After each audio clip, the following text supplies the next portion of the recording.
depuis de longues années, on a la nette impression que nous avons du mal à retrouver la sérénité au niveau de notre équipe nationale. Et par moments, dans ce climat-là, nous avons remporté certains trophées et on a enterré, entre guillemets, la hache de guerre, alors que ce n'était que de l'hypocrisie. Mais le problème, apparemment, il est resté latent.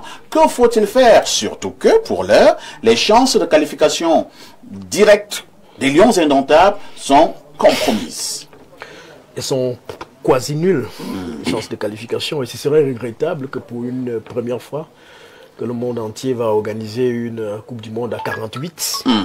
À 48 pays, pour une première fois que le Cameroun n'y soit pas. Ce serait dommage.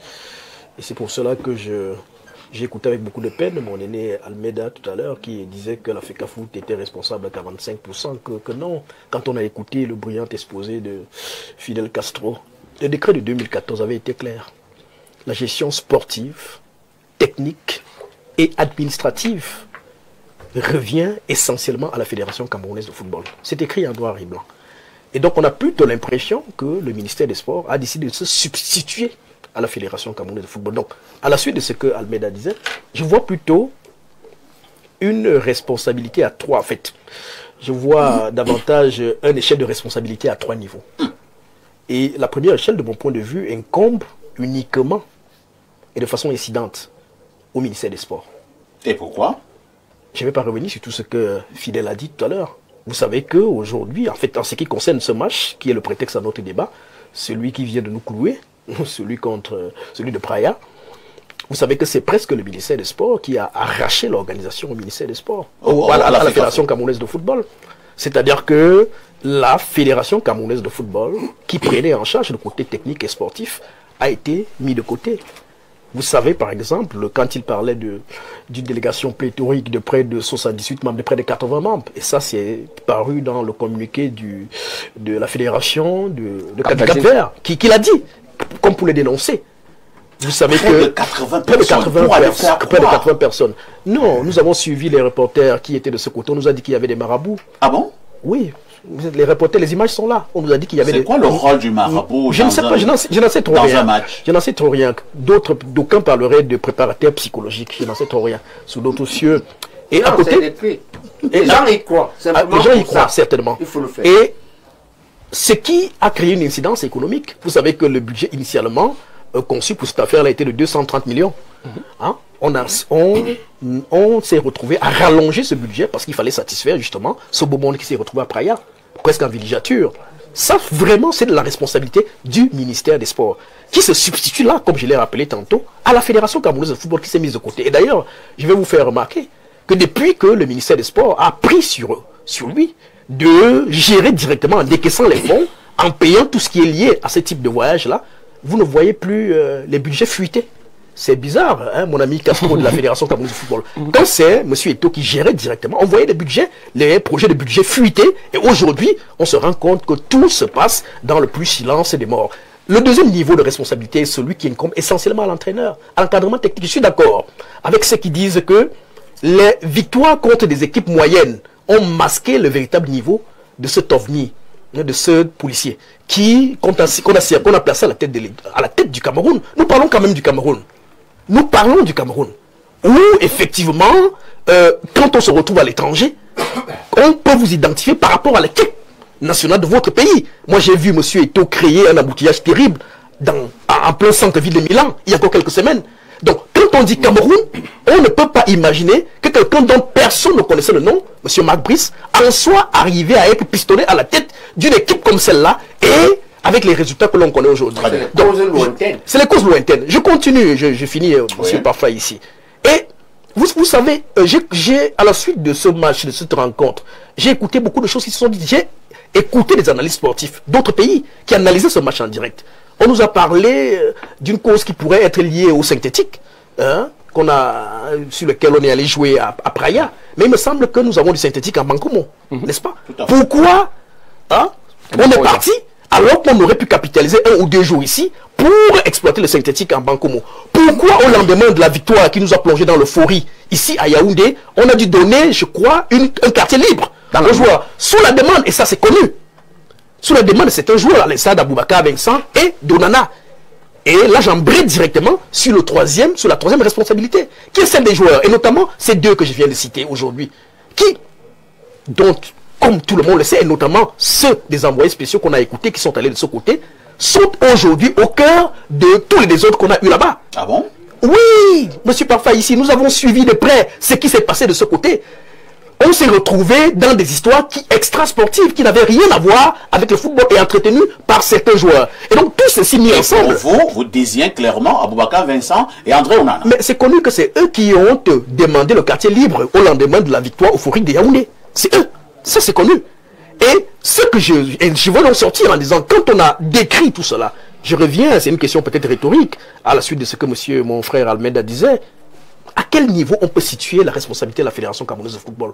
On ne voit pas. On comprend alors qu'aujourd'hui, il y a manifestement, n'est-ce pas, des gens qui ont entrepris de saboter le mandat du président de la Fédération camerounaise de football à travers tout ce que l'on voit aujourd'hui. Parce que, vous imaginez bien l'incidence socio-économique. Quand je parle de socio-économique, je pèse mes mots. Je laisse le côté sportif que nous aurons si simplement nous n'allons pas à la Coupe du Monde. Je vous rappelle que le fait d'être simplement qualifié à la Coupe du Monde permet à la fédération d'exister pendant 4 ans. En termes de paiement de salaire, c'est plusieurs milliards. Avec quoi on va continuer à payer ces pères de famille qui travaillent à la Fédération camerounaise de football? Est-ce que le ministère peut être heureux aujourd'hui de ce qu'il vient de faire pour priver le Cameroun de ce qui est constitué comme l'arbre qui cache la forêt? Les lions et motards. Nous sommes d'accord qu'on enlève le ministre du sport. Non, on n'a pas fait un sondage ici. On n'a pas fait un sondage ici. Les gens sont d'accord qu'on enlève le ministre du sport. Voilà. Non, on va passer la parole à Limbi Lobé qui n'a encore rien dit sur ce sujet. Et Limbi Lobé, comme nous avons l'habitude de partager ces plateaux, je sais que vous n'aimez pas beaucoup parler du football, mais vous allez souffrir à de coller en commentaire ce dimanche. À votre niveau, que devons-nous faire pour que la sérénité revienne au niveau de notre équipe nationale? Il faut être autant tolérant pour les affaires de football que pour les affaires politiques. Voilà un pays qui est mal gouverné, mais tous ceux qui sont très impliqués dans ces affaires, ils ont une forme de tolérance extraordinaire à l'endroit de la mauvaise gouvernance. Puis ils sont particulièrement critiques dans les affaires de sport. La semaine passée, on a parlé de ça. Tout à fait. C'est ici que j'ai appris que sur 13 matchs, Marc Brice a gagné 8. Tout à fait. C'est ça? Avec 5 man nuls. Avec 5 man nuls. Tout à fait. Et on a dit qu'il est le pire, il faut l'enlever. Mais il a gagné 8 matchs sur 13. Je crois que ça, c'est le 14e alors. Tout à fait. Donc, sur 14 matchs, il a gagné 8. Mais le professeur Wanangini pensait que ce bon palmarès de Marc Brice avec les Lions n'était pas suffisamment élogieux parce que Marc Brice rencontre des équipes extrêmement moyennes. Très bien. Ça veut donc dire que vous parvenez à trouver une excuse négative à la victoire. Les gens gagnent. Vous dites, oui, mais s'ils ont gagné, c'est parce que c'était les petits. Voilà.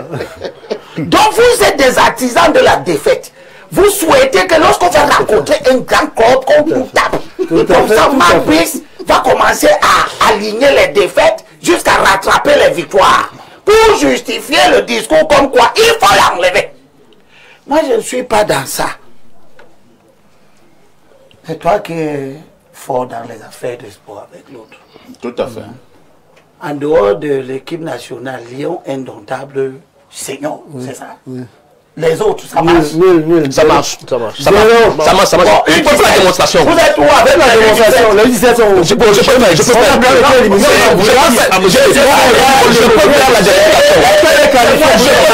Je peux faire la démonstration. Alors, j'ai sélectionné par sélection. Chez les dames, les U17 sont qualifiés. Il faut la couche du monde que ça marche. Chez les filles, ça marche. Catégorie par catégorie, monsieur Benjamin. Oui, d'accord. Je commence par les dames. Chez les dames,